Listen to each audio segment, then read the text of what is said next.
Happy Friday. You made it to the end of the week. Congratulations. Got another little reminiscence story here. I was thinking back that my wife and I have been together now for just over 20 years. It's a pretty long time, 2 decades, right? But, her parents used to come over quite a bit back when we were just starting out. I can't remember if this was before or after we got married, which was a couple of years later. But her parents had found a little box of some old toys that belonged to my wife and her brother and brought them over to the house. And they handed it to me and said, it might be something you're interested in. Because they knew that I was collecting like superhero toys and whatnot, especially back then. And what they didn't realize is the pure gold they were handing me. It was a box that had 6 Mego figures in it, 2 Superman, 2 Batman, Spider-Man, and a Mr. Spock. Now, if you're unfamiliar with Mego, here's the 30-second version. It was a company in the 70s, primarily in the 70s, and they ended up folding in the early 80s. They produced 8-inch tall action figures, but basically they were dolls that had clothes you could like take off, put back on, and different accessories like boots, gloves, depending on the character. And they were some of my favorite toys when I was growing up because I grew up in the 70s. I remember Christmas morning, I don't know if it was 75 or 76, and back then my parents didn't just wrap up presents and put them under the tree for my brother and myself. They would set up tableaus. So I remember getting up one Christmas morning. It was the most magical Christmas morning I ever had, where there was a Bat Cave, a Batmobile, and Batman and Robin all set up and ready to play with. In other words, there was no mint-in box in my parents' house when I was growing up, but it was still really cool. Anyway, so cut to 20 years ago, I get this box. Now these figures had been sitting in a box for 30 years thereabouts at the time. So they were not brand new, obviously, but they were in really, really good condition. Not mint. They were missing some things, like the Batman had their capes, but they didn't have boots, belts, gloves, insignia, anything.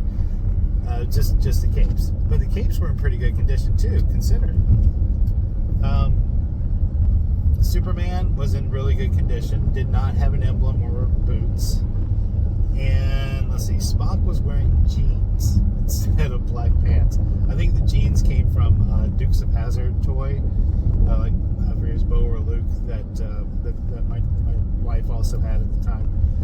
I'm trying to think. Spider-Man was in perfect condition.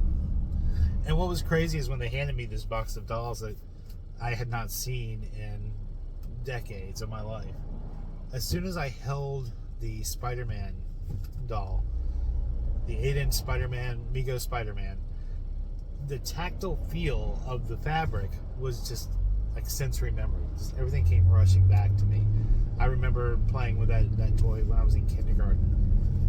I even drew like little cityscapes for him to play in front of when I was a little kid. So that was just like a big moment seeing that one more time. And I thought that I had this newfound love for these toys. These were not even my original toys; they were my wife's and her brother's. But she didn't mind. she was like, no, you can have them. I found out also that you can order reproduction parts. So I was able to replace the capes, the gloves, the belts, whatever I needed. As far as the insignias, I found out how to print my own and put them on in a way that they're probably a little more secure than the originals were, without damaging anything, without gluing it onto them, which I've seen some used ones where they have done that. It's not a good thing. And it became not much of an obsession then, but maybe about 5 years ago, I started getting into actually collecting more. Like, I only had that small set from back then. But somewhere along the line, I had watched some videos on how to repair and restore some of these figures, and I started buying broken ones and getting the reproduction parts and putting it all back together, to the point where I now have a collection of Mego body parts and rubber bands and hooks and all sorts of things, in case I need to repair one pretty much on the fly. I could almost build an entire figure from them, and I have 2 or 3 different figures, both type 1, type 2, that's another story, that are just ready to go. They just need a figurehead and an outfit.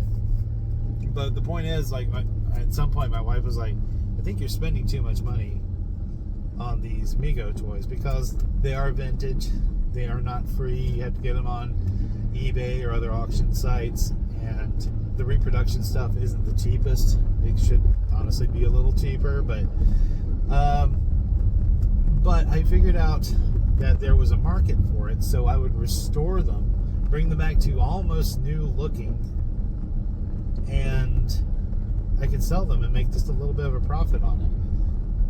So at some point, my little collection obsession became a sustainable hobby, which was really cool, honestly. It was like something I could say, well, I didn't waste money because I made this much back on it. So what I spent was minimal to have a collection of them of my own. Now, to this day, I only have, in my own personal collection, I only have like 16 figures, and that includes the original set that came from my in-laws.